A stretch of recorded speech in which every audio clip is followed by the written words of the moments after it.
طيب، انت دماغك بتكذب عليك، والمشكلة انك غالبا مبسوط بكده.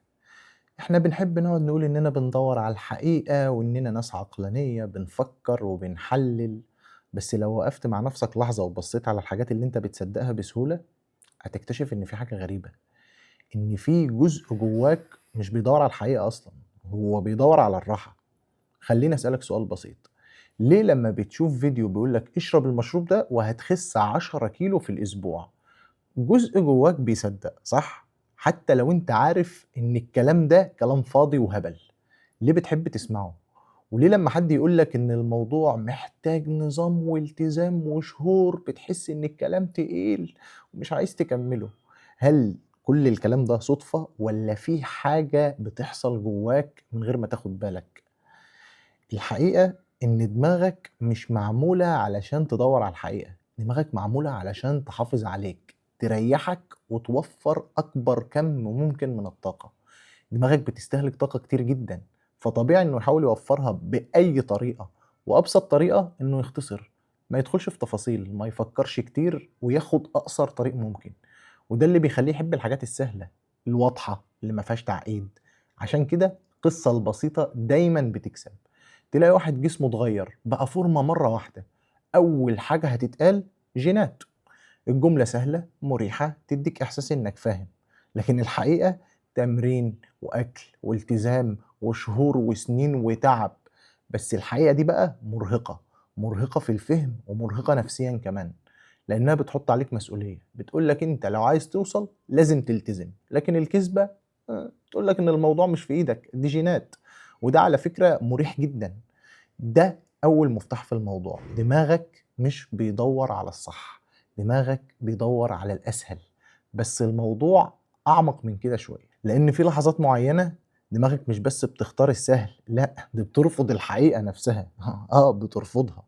أي معلومة معقّدة أو بتتعارض مع اللي أنت مقتنع بيه، دماغك بتحس إن هي تهديد. مش تهديد حقيقي بس تهديد نفسي. بيهدِّد إحساسك إنك فاهم الدنيا، وبتهدِّد صورتك عن نَفْسك، فبيبدأ طبيعيًا دماغك ترفضها، مش علشان إن هو حلِّلها ولقاها غلط، فكرة إن هو مش مرتاح لها أصلًا.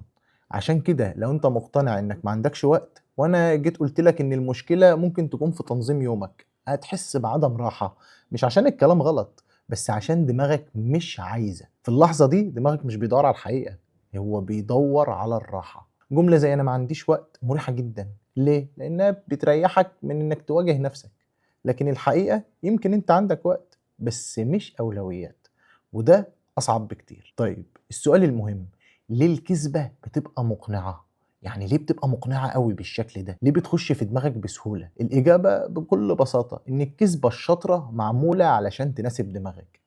أي كذبة ناجحة لازم تكون بسيطة وسريعة وواضحة، وغالبًا فيها سبب واحد بس واضح، زي لما بتشوف حد فتح مشروع صغير ونجح، تلاقي حد يقول لك أكيد معاه فلوس من الأول، خلاص خلصت القصة.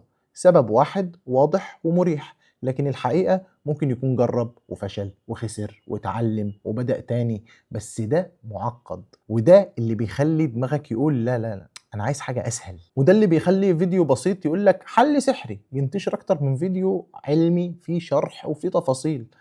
مش عشان الناس غبية، لكن لان دماغها طبيعية خالص. خليني اقول لك حاجة اخطر. الموضوع مش بس إنك بتختار الكذبة، أنت ممكن تبدأ تصدقها فعلًا مع الوقت. إزاي؟ بالتكرار. كل ما تسمع نفس الفكرة أكتر تحس إنها صح، حتى لو ما فيش دليل. أول ما تشوف حد عنده متابعين كتير تقول ده طلع ترند وخلاص كده في وسط الهيصة. أول مرة هتبقى عادي، هتسمعها مرة كمان هتبدأ تفكر، هتسمعها 10 مرات هتصدق. ليه؟ لأن دماغك بتربط ما بين الحاجة المألوفة والصح. أي حاجة متكررة تبقى مريحة، فهتبقى مقبولة. وده بالضبط اللي السوشيال ميديا بتعمله. هي شايفة إنك بتتفاعل مع الحاجات السهلة، فبتدّيك أكتر وأكتر منها. تشوف فيديو بسيط يعجبك، تلاقي بعدها 10 زيه، وبعد شوية تلاقي نفسك مُحاط بنفس الأفكار، فتقول أكيد صح، ما كُلّه بيقول نفس الكلام.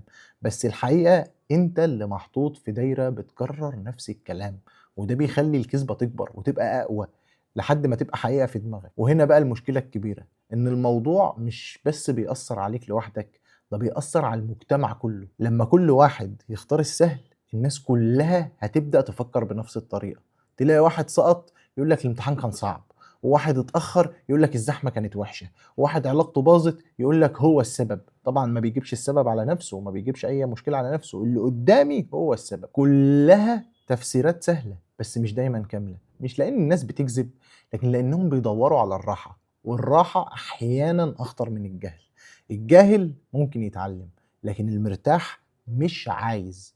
طيب إيه الحل بقى؟ هل نفضل كده؟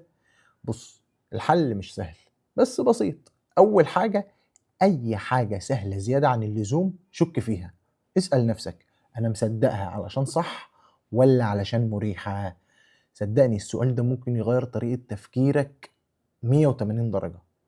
تاني حاجة، اقبل إنك ممكن تكون غلط، والله العظيم عادي ما فيهاش أي مشكلة، أنا عارف إن دي أصعب حاجة، بس دي أهم خطوة. تالت نقطة، اتعود تستحمل التعقيد، مش كل حاجة ليها إجابة سهلة، وأحيانًا إنك تقول مش عارف أحسن بكتير أوي من إنك تتمسك بإجابة غلط. طيب خلّيني أسيبك تسأل نفسك سؤال، أول ما تشوف حد نجح أو اتحسن أو وصل من دايرتك القريبة أو حد تعرفه، بدل ما تقعد تقول أكيد حظ أو أكيد ظروفه حلوة، اسأل نفسك سؤال صغير أوي، هو عمل إيه أنا ما عملتوش؟ السؤال ده على فكرة مش مريح، بس هو ده اللي ممكن يغيّرك. كل مرّة في طريقين، طريق سهل وطريق صعب. الطريق السهل اللي فيه راحة وإجابات جاهزة والدنيا تمام وما فيهاش أي مشكلة، هتكذب الكذبة على نفسك وهتصدّقها. والطريق الصعب فيه تفكير وشك ومواجهة، ودماغك دايمًا هتميّل على الناحية السهلة، مش عشان هي عايزة تضرك، لكن هي متبرمجة على كده. المشكلة مش في دماغك، المشكلة إنك سايب دماغك تسوق لوحدها من غير ما تسأل ومن غير ما تراجع، فتلاقي نفسك بتصدق أي حاجة سهلة وبترفض أي حاجة محتاجة مجهود، ومع الوقت ده بيبقى أسلوب حياة. بس الحقيقة إن الحقيقة نفسها مش مريحة، ويمكن ده الطبيعي.